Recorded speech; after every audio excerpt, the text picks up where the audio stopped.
हरे हरे जय श्री कृष्ण। सत्संग प्रेमी पुण्यात्माओं, जितनी साधनाएं हम लोगों ने ऊपर से पहल ली है या ओढ़ ली है, जी चाहे तो उतार कर फेंक दो, यही अर्थ हुआ ना।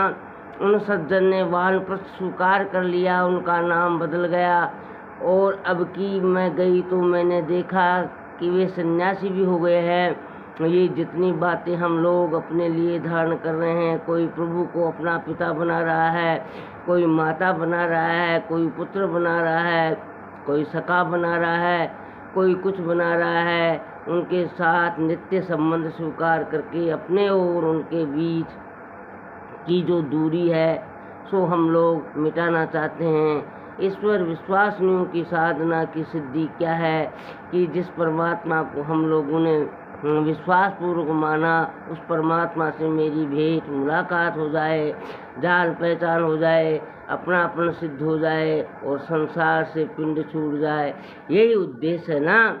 इस उद्देश्य को लेकर आपने अनेक प्रकार का उपक्रम किया, सुकृत्या ली, घर छोड़े, उनके नाते को माना, दूसरे सारे नातों को त्याग दिया। ये सारा कुछ करने का अर्थ क्या निकला? अगर अंत में यही कहेंगे तो मुझको बड़ा दुख हुआ। उस समय मैंने कुछ भी नहीं कहा। सोचो कि जब केवल सत्संगी लोग ही बैठे होंगे तब मैं पूछूंगी, तुम्हें माता चाहे पिता, तुम्हें का अर्थ भी होता है कुछ कहने के लिए। तुम्हारी माता हो, तुम्हारी पिता हो, और जीवन में विश्वास रखने के लिए ये हाड़ मांस के पुतले डोल रहे हैं, ये हमारे माता पिता हैं। जब मैंने याद दिलाई तो वे सज्जन एकदम से कह उठे कि माता जी, सच्ची बात तो कहनी पड़ेगी। तो सच पूछो तो जैसे मेरे पाँव के नीचे से धरती खिसक गई। मैंने कहा, हम साधकों का अगर ये हाल रहेगा कि जो सत्य की सो करती है उसको तो कहने के लिए रहने देंगे, और जो असत्य की निवृत्ति की बात है उसका सत्य कहकर पकड़े ही रहो, तो अंधकार कैसे मिटेगा? आवाज़ की दुनिया के दोस्तों, सत्संग प्रेमियों, सज्जनों, पुण्यात्माओं, मित्रों, भाइयों, बहनों, माताओं, पुण्यात्मा हो, अब देखो कितना समय निकल गया हमारे देखते देखते, सुनते सुनते। स्वामी जी महाराज के पास बैठ करके सुनती रही। 21 वर्षों का अवसर मुझे मिला। बड़े बड़े साधक लोग उनके पास आते, बात करते। सबकी एक ही शिकायत रहती। क्या शिकायत रहती? कि मन को जहाँ से हटाना चाहते हैं हटता नहीं है, जहाँ लगाना चाहते हैं लगता नहीं है। अब ये शिकायत मिटेगी कैसे? सत्संग के प्रकाश में उनको ये कहा गया है कि भाई, इस दृश्य जगत में कुछ भी रहने वाला नहीं है, इसलिए वस्तु व्यक्ति जो भी तुम्हारे सामने आए, आदर पूर्वक स्वागत पूर्वक वस्तुओं का सदुपयोग करो व्यक्तियों की सेवा में। लेकिन चूँकि ये रहने वाला नहीं है, इसलिए इसमें से किसी को अपने जीवन का आधार मत बनाओ। अब सुना हुआ परमात्मा देखने में क्यों नहीं आता? क्योंकि हमारे पास उसको देखने की आंखें नहीं हैं। ऐसा नहीं है कि उपस्थित नहीं है, वह उपस्थित तो है लेकिन दिखाई नहीं देता। अब क्या उपाय करें वे दिखाई दे? उसके लिए परमात्मा को अपना माने और केवल उसी को अपना मानूं। बाकी सब कुछ परमात्मा का है, सृष्टि परमात्मा की है, प्राणी मात्र परमात्मा के हैं, और मैं भी परमात्मा का ही हूँ, ऐसा मानूं। जब लोग स्वामी जी महाराज के पास आते तो कहते कि भगवान को याद करने बैठते हैं तो दूसरी बातें याद आ जाती हैं। महाराज पूछते कि अच्छा बताओ, कौन कौन सी बातें याद आ जाती है, सुनाओ जरा।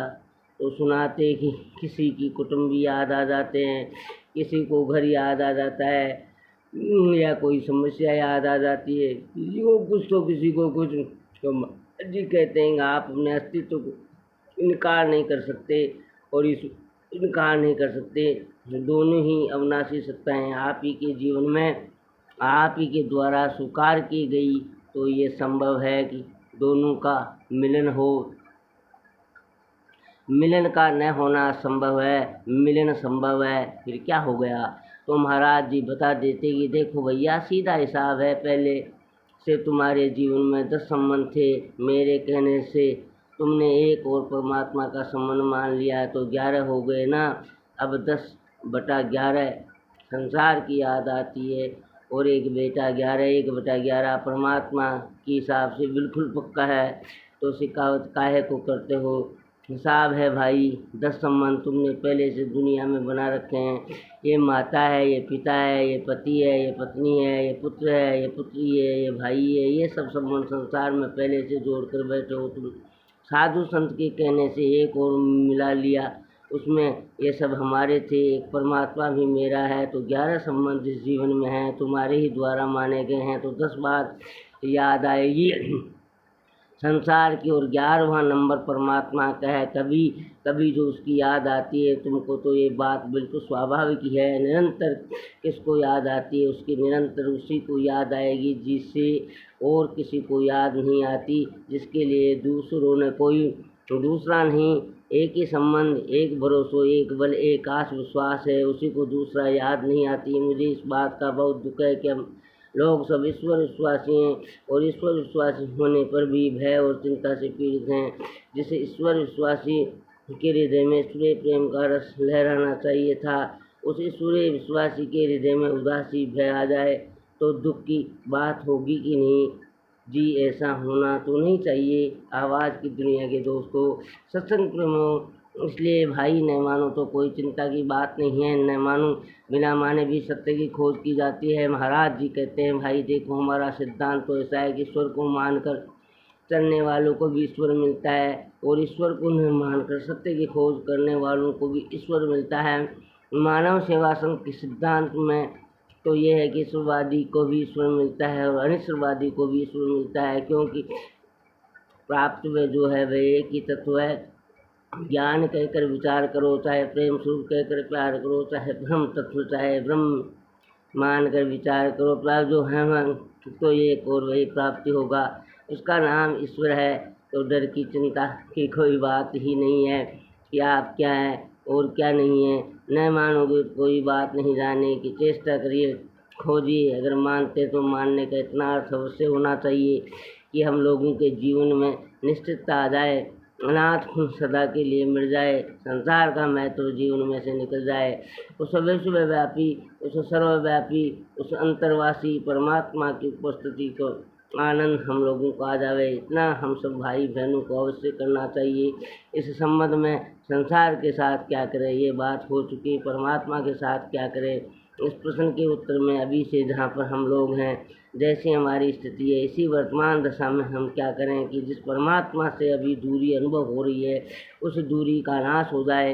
इस विषय पर और चर्चा होती रहेगी। सत्संग का समय अब पूरा होने लगा है, थोड़ा समय रह गया है। अब थोड़ी देर के लिए हम लोग बिल्कुल शांत रहेंगे। आवाज़ की दुनिया के दोस्तों, पुण्यात्माओं, सत्संग प्रेमियों, सब्सक्राइब फ्री है, ये नित्यांत आवश्यक है।